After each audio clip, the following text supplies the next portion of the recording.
네, 축복합니다.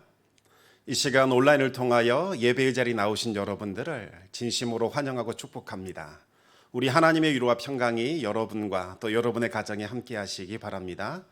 오늘 우리에게 주시는 하나님의 말씀은 창세기 2장 4절에서 17절까지 말씀입니다. 주신 말씀을 제가 봉독하겠습니다. 이것이 천지가 창조될 때에 하늘과 땅의 내력이니 여호와 하나님이 땅과 하늘을 만드시던 날에 여호와 하나님이 땅에 비를 내리지 아니하셨고 땅을 갈 사람도 없었으므로 들에는 초목이 아직 없었고 밭에는 채소가 나지 아니하였으며 안개만 땅에서 올라와 온 지면을 적셨더라. 여호와 하나님이 땅의 흙으로 사람을 지으시고 생기를 그 코에 불어 넣으시니 사람이 생명이 되니라. 여호와 하나님이 동방의 에덴의 동산을 창설하시고 그 지으신 사람을 거기 두시니라. 여호와 하나님이 그 땅에서 보기에 아름답고 먹기에 좋은 나무가 나게 하시니 동산 가운데에는 생명나무와 선악을 알게 하는 나무도 있더라.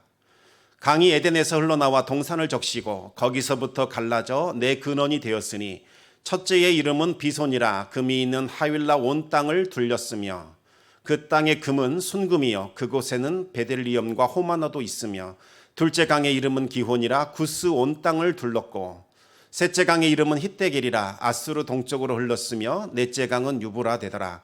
여호와 하나님이 그 사람을 이끌어 에덴 동산에 두어 그것을 경작하며 지키게 하시고 여호와 하나님이 그 사람에게 명하여 이르시되 동산 각종 나무의 열매는 내가 임의로 먹되 선악을 알게 하는 나무의 열매는 먹지 말라. 내가 먹는 날에는 반드시 죽으리라 하시니라. 아멘.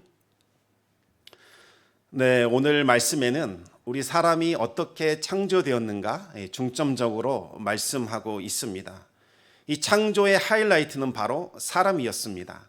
창조의 중심에는 사람이 있었다는 의미죠. 이 사람은 아주 독특한 존재입니다.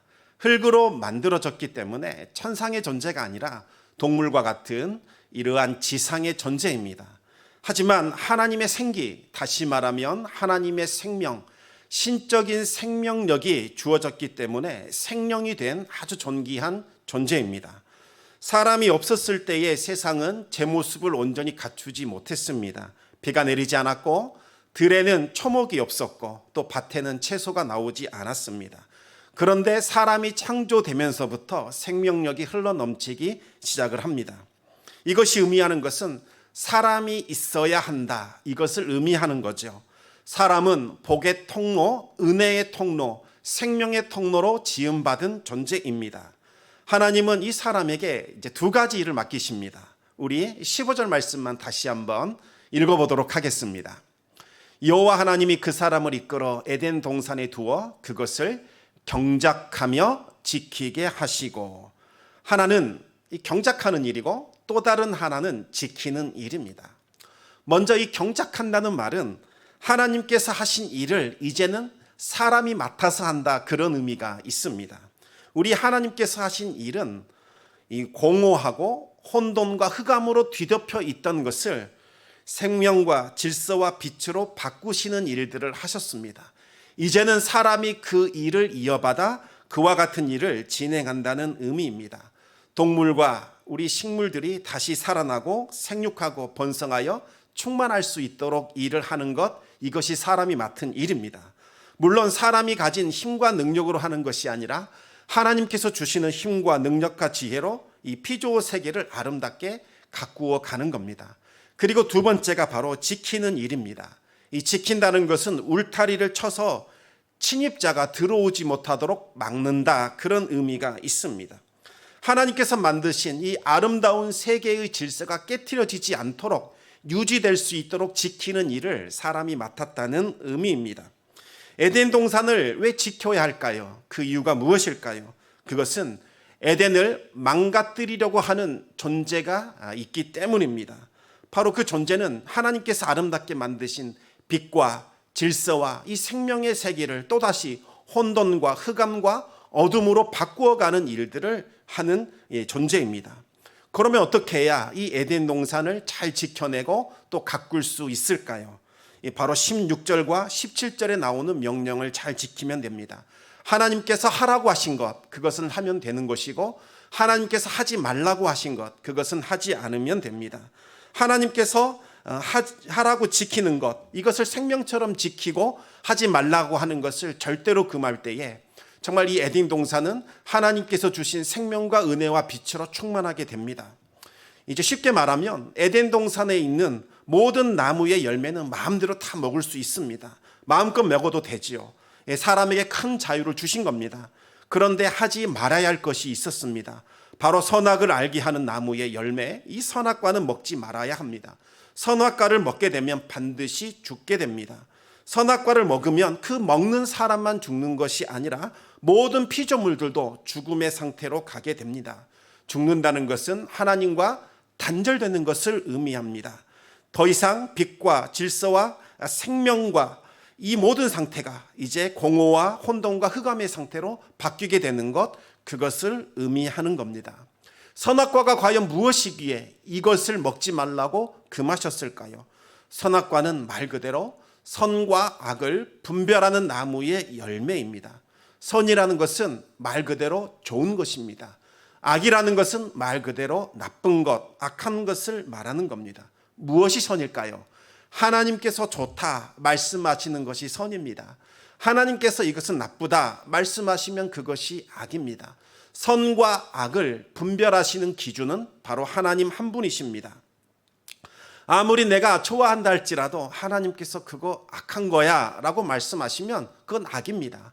내가 아무리 싫다 할지라도 하나님께서 그건 선이야 말씀하시면 그것은 선이 되는 겁니다. 이것이 바로 에덴 동산의 법칙입니다. 그런데 침입자가 들어와서 이 법칙을 완전히 뒤바꾸어 놓기 시작합니다. 선과 악을 네가 분별하라. 하나님처럼 너가 선과 악을 분별하라.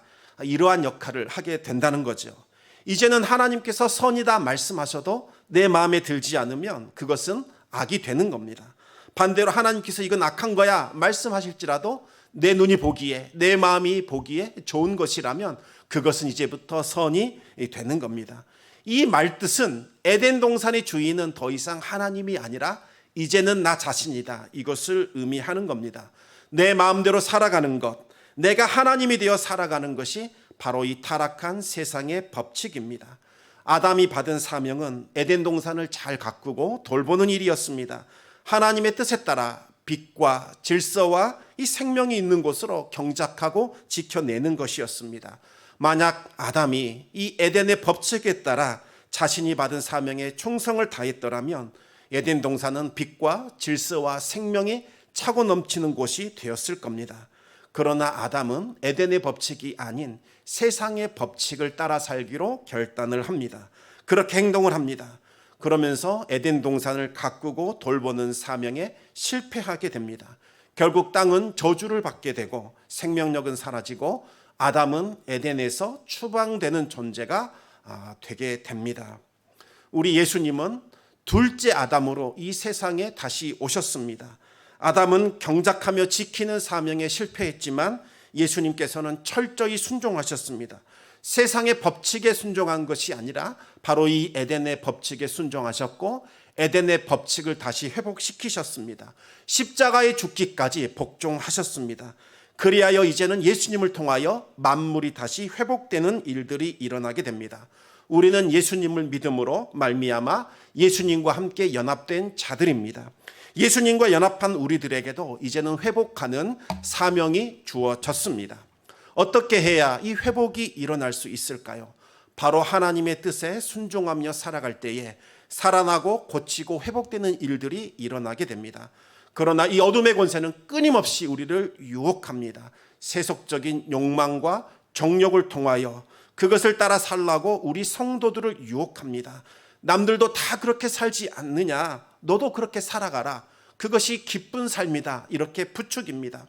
아담이 했던 것처럼 내가 원하는 것을 선이라고 부르고 내가 싫어하는 것을 악이라고 부르면서 그것을 위하여 살라, 그렇게 부추기는 거죠.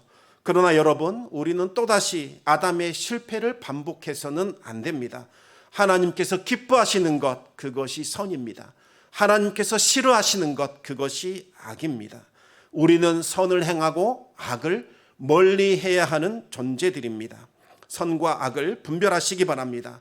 선과 악을 분별하시려면 반드시 하나님의 말씀을 읽고 묵상하고 그 말씀을 지켜 순종하는 삶을 살아야 합니다.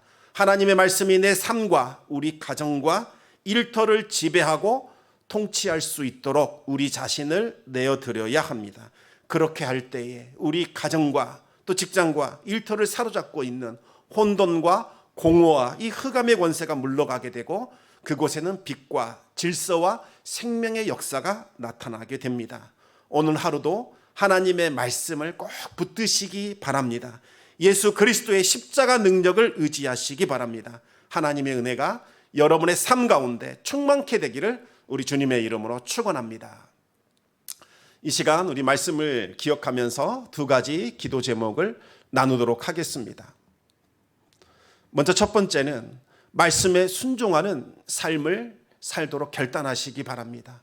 말씀을 순종하면 좋은 것이고 말씀에 순종하지 않으면 덜 좋은 것, 이런 의미 아닙니다. 생명과도 같습니다. 하나님 말씀을 생명처럼 여기며 순종할 수 있도록 인도해 주십시오. 기도해 주시기 바랍니다. 두 번째는 이 나라와 사회와 우리 한국교회와 그리고 청담교회를 위해서 기도해 주시기 바랍니다. 다시 교회가 말씀으로 돌아갈 수 있도록, 말씀의 능력이 회복될 수 있도록 기도해 주시기 바랍니다. 우리 같이 기도하겠습니다. 아버지 하나님, 이 시간 우리가 말씀을 기억하며 주님 앞에 나아갑니다. 하나님께서 만드신 이 세계가 너무나 아름다웠습니다. 아버지 하나님, 그곳에는 빛이 있었고 생명이 있었고 아버지 하나님, 하나님의 은혜가 충만했습니다. 그런데 아버지 하나님, 이 에덴의 법칙을 어기고 우리가 세상의 법칙, 악마의 법칙을 따라 내 자신을 주인으로 삼고 내 마음대로 선과 악을 정하며 살게 되었습니다. 그리하여 또다시 혼돈과 공허와 흑암이 뒤덮게 되었습니다. 하나님의 거룩한 빛의 자녀들, 아버지는 다시 말씀을 붙들고 나아가게 하여 주시사 우리를 뒤덮고 있는 모든 어둠의 권세가 물러가게 하여 주시고 하나님의 광명한 빛과 생명의 역사가 나타나게 하여 주시옵소서. 모든 말씀 우리 주 예수 그리스도 이름으로 기도드리옵나이다. 아버지 하나님, 이 시간 우리가 말씀을 붙들고 다시 주님 앞에 나아갑니다. 다시 우리에게 에덴의 법칙이 회복되게 하여 주시옵소서. 우리 주 예수 그리스도께서 순종하셨던 것처럼 하나님의 뜻에, 하나님의 말씀에 철저히 순종하게 하여 주시옵소서. 그리하여 우리 삶 가운데 다시 회복되는 역사가 일어나게 하여 주시옵소서. 오늘 하루도 하나님의 권세와 능력을 힘입어 살게 하여 주시옵소서. 모든 말씀 우리 주 예수 그리스도 이름으로 기도드리옵나이다. 아멘. 주님 가르쳐 주신 기도로 예배를 마치겠습니다. 하늘에 계신 우리 아버지, 아버지의 이름을 거룩하게 하시며 아버지의 나라가 오게 하시며 아버지의 뜻이 하늘에서와 같이 땅에서도 이루어지게 하소서. 오늘 우리에게 일용할 양식을 주시고 우리가 우리에게 잘못한 사람을 용서하여 준 것 같이 우리 죄를 용서하여 주시고 우리를 시험에 빠지지 않게 하시고 악에서 구하소서.